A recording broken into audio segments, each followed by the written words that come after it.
You exchange your sovereignty for privileges and immunities for emoluments of the office, the paycheck, the advantages, profits, and gains from that office that the people laid down, ordained, and established as the powers of that office.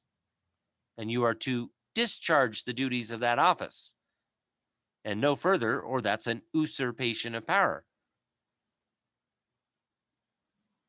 You have subverted the law of your own creation, which you have no authority to do.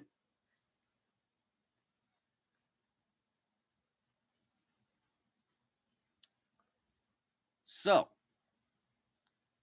if it is to be construed as a frame, like a picture frame, or the frame of a foundation of a house, the form, it cannot be changed through light and transient causes, to quote the Declaration of Independence.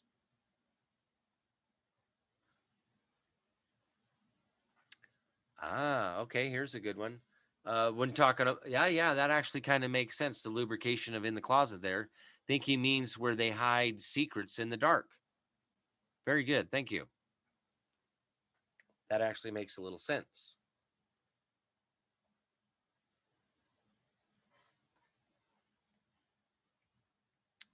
Cigars and spirits, lubrication.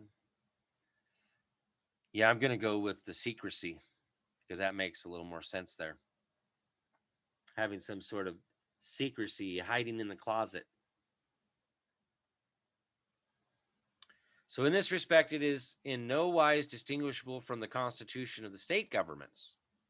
Oh, wait, let me back up. Established by the people of the United States according to their own free will and sovereign will. In this respect, it is in no wise distinguishable from the constitutions of the state governments. Each of them is established by the people for their own purposes, and each is founded on their supreme authority. The powers which are conferred, the restrictions which are imposed, the authorities which are exercised, the organization and distribution thereof which are provided, are in each case for the same object, the common benefit of the governed, and not for the profit or dignity of the rulers. Bam!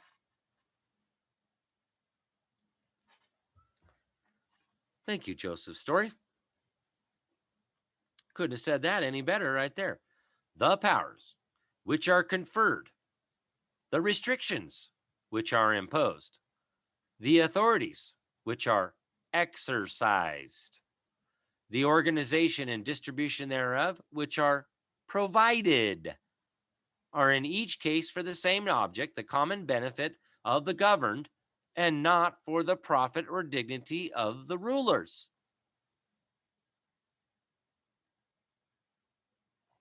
Huh. If this be the true view of the subject, the Constitution of the United States is to receive a construction as those of the states. Neither is to be construed alone.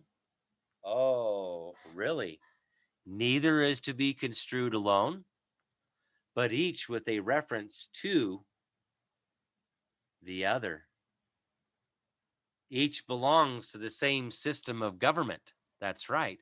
Each is limited in its powers, and within the scope of its powers, each is supreme. I get that. Each, by the theory of our government, theory, is essential to the existence and due preservation of the powers and obligations of the other.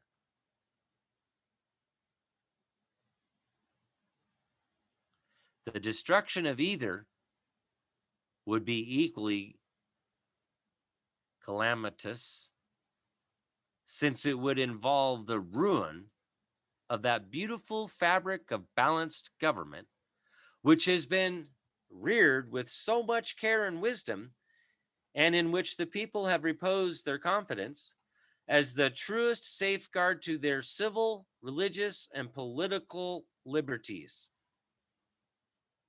Civil rights, natural rights, and political rights. But remember, in all instances, The Constitution is of the people, by the people, for the people, and therefore must be liberally construed in favor of the people. Always.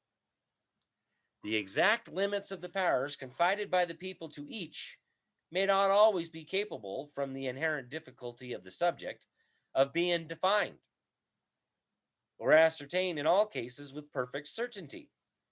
But the lines are generally marked out with sufficient broadness and clearness, and in the progress of the development of the peculiar functions of each, the part of true wisdom would seem to be to leave in every practicable direction a wide, if not an unmeasured, distance between the actual exercise of the sovereignty of each. In every complicated machine, slight causes may disturb the operations, and it is often more easy to detect the defects than to apply a safe and adequate remedy. Kind of like an internal combustion engine. You get some, I don't know, valve timing out or ignition timing out of time, things aren't going to run so smoothly. And it's definitely going to disturb the operation of that internal combustion engine. And it's definitely easy for me to detect a misfire and that kind of stuff on an engine when it's doing that. That would be them defects. Then to apply a safe and adequate remedy. Well, I got to fix it first. All right.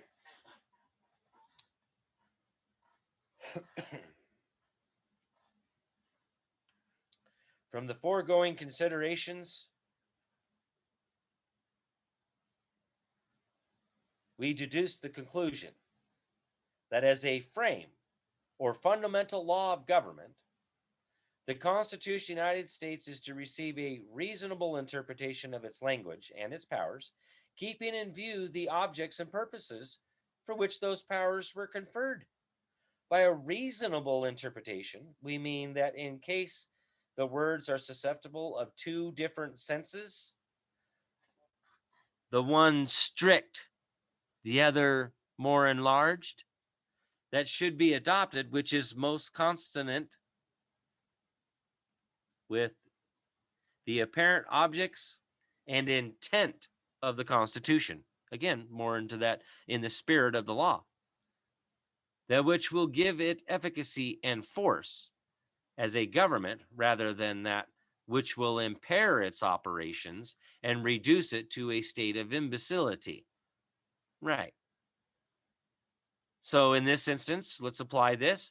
Would it reduce government to an imbecile if we said, hey, no standing armies, this in the spirit of the law here, and we have an issue with, is it policy or police?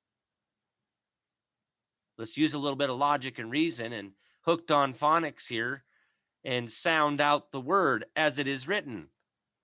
P-O-L-I, policy, C-E, policy.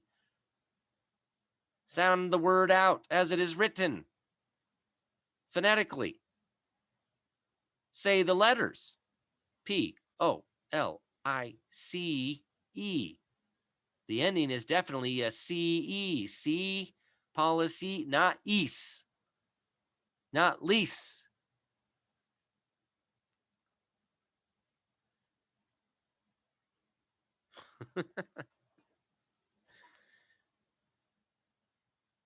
So,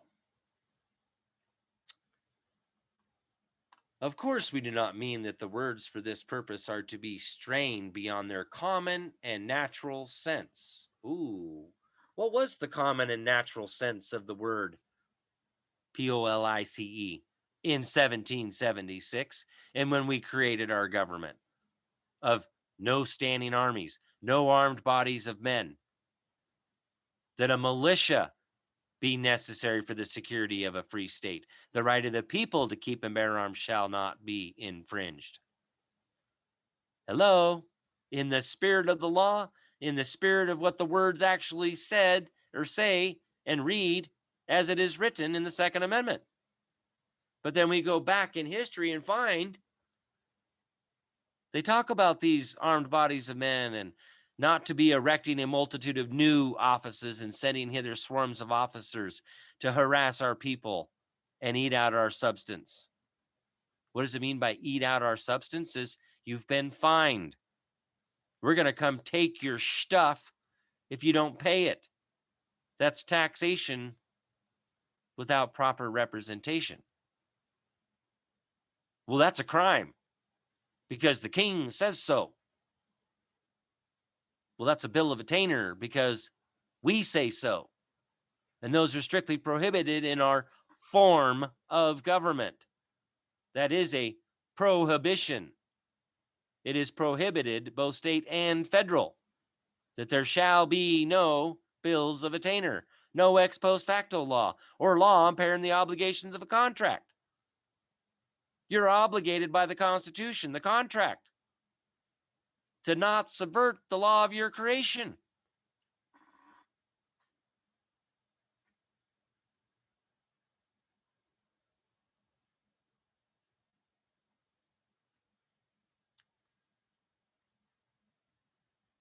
But keeping within that limit, the exposition is to have a fair and just latitude, so as on the one hand to avoid obvious mischief, and on the other hand to promote the public good.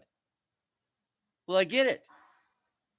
But why aren't we using military personnel? I mean, that's a legitimate function under the delegations of power to Congress. Forts, ports, magazines, and arsenal, military. So at the ports, airports, seaports, we're supposed to have the military standing there. And that's it.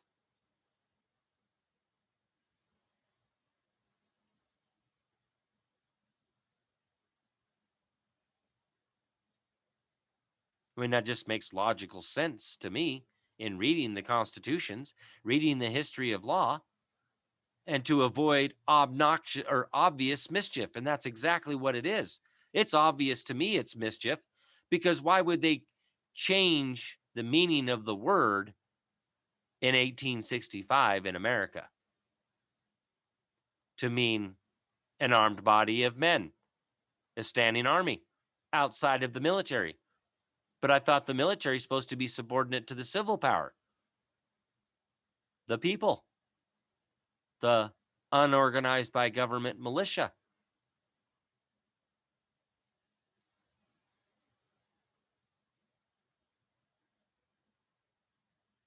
And that's exactly what's going on. This is obvious mischief. Something is afoot.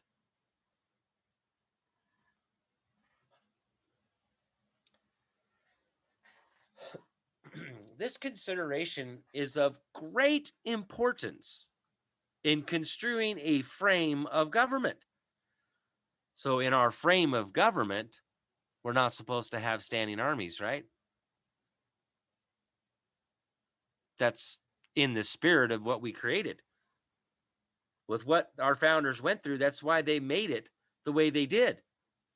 They specifically said, no, that's a declared act of tyranny to have standing armies, to have armed bodies of men, to create bills of attainder. It's legislation that prescribes punishment.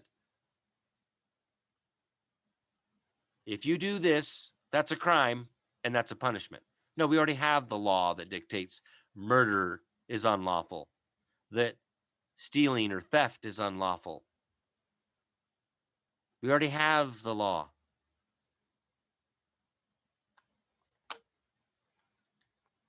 But would violate the most fundamental principle of all of us being created free and equal and having the liberty of conscience, then wouldn't it?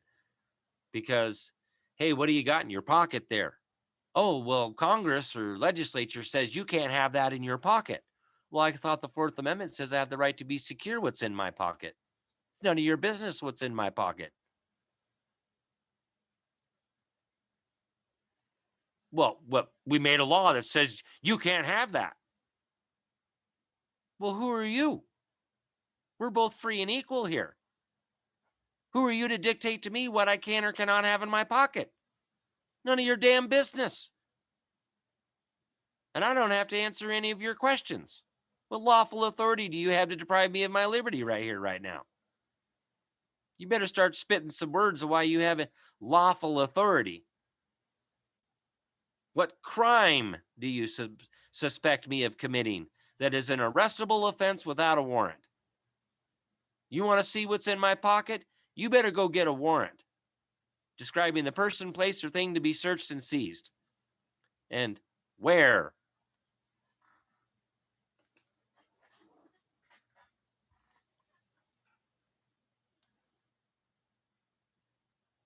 But see, we've slipped away from all of these fundamental principles of law, and we've been led down these dark holes thinking that, oh yeah, we have the power to make law.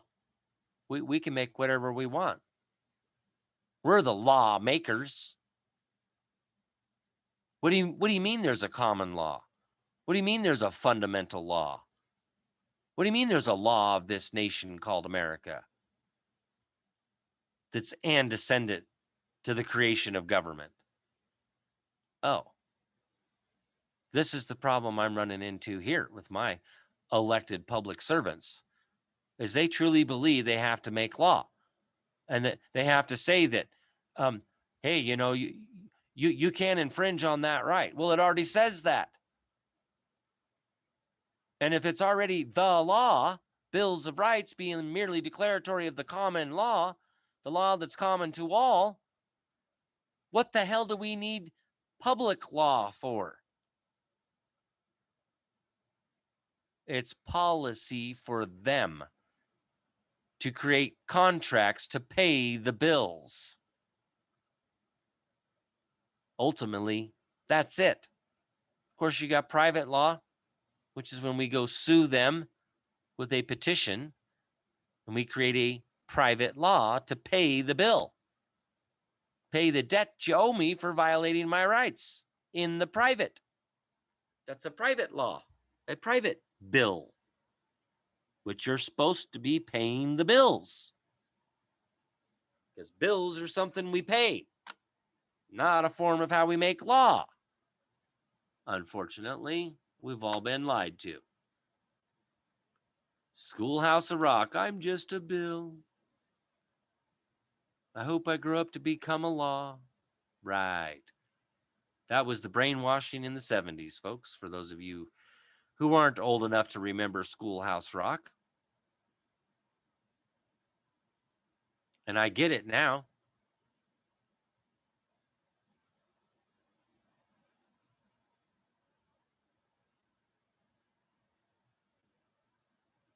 Okay.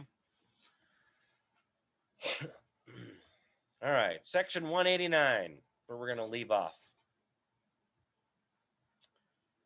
For Monday Night Law, should be good.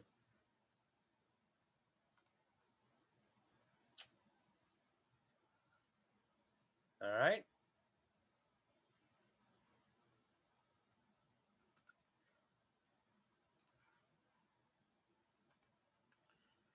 Hope we all got some little tidbits out of that about the history of law and the Constitution, how it limits the form of government. And when we're going to interpret something that the Constitution says, it says what it says as it is written.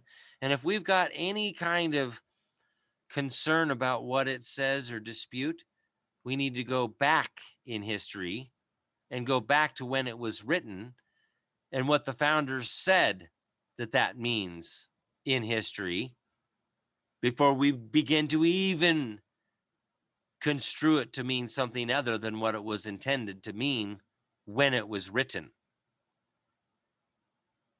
Just like etymology, as we can see and I've showed, they fundamentally altered the word, whether it's policy or police. And it shows, etymology shows the history of how it changed and when it changed. How convenient that it really seriously changed in 1865.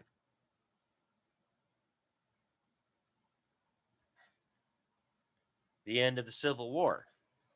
We can't have you guys rising up like that again. By God, we're going to have a standing army, a police force. And you're all going to be under a state of being policed under our policy, and we're going to call that the law.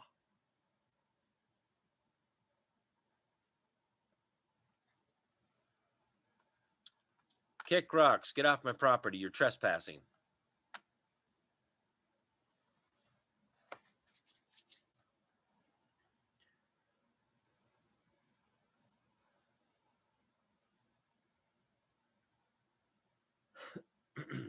Oh, whatever. Jeez. Anyways, thank you all for being here. Monday Night Law, Kirk's Law Corner. Thank you all for the love and the kindness and your comments and support. If you'd like to help support the channels here and help pay the bills and keep things going, I'd greatly appreciate it. If you'd like to send anything over there to the office, to the snail mail, them postal money orders, regular money orders, cashier's checks, cash wrapped in aluminum foil, gold and silver coinage, anything like that, or books that you may think I would like to have or read, you can send that over to the office at 6477 West Fairview Avenue, Suite C, Boise, Idaho 83704. Digital side of things, PayPal, Kirk_Pendergrass at hotmail.com. My Cash App is the $, capital K, capital PEN 71. And for you folks over on Patreon, if you're not on Patreon, I just want to let everybody know that Wednesday nights, I've been doing the Wednesday night workshop.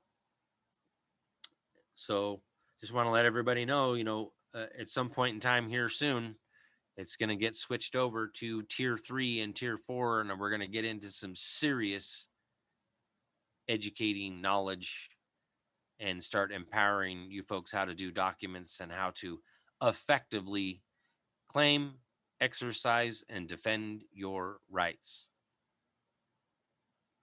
All right. And kirkslawcorner.com. You can go over there. If anything ever happens over here on Facebook or YouTube and stuff goes down, you're going to want to go to kirkslawcorner.com and find out what the heck happened and where I went and what we're doing. So other than that, I hope everybody has a wonderful night. Keep praying for the powers that be or powers to be that things go the way I think they're going to be going here shortly. I know people keep saying, oh, it's going to happen. It's going to happen. Well, things are happening. You're just not aware of it. Has been happening for several years. A lot of people are just not aware of it. But